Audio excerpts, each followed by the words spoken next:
Hi there guys, in this video I will show you how to turn off Safesearch Google. First you need to know how Safesearch works.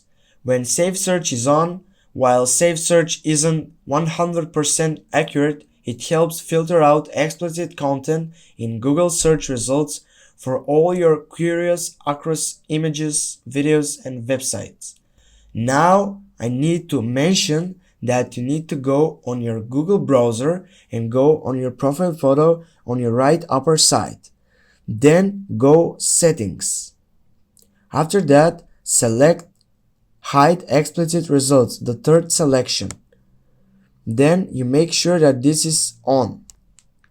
Now you have done it. You know how to turn off and turn on Safesearch Google. Go turn off, because the video is for turning off Safesearch Google. Now, thank you so much guys for watching. Have a nice day. See you soon, but don't forget to like and leave a comment down below.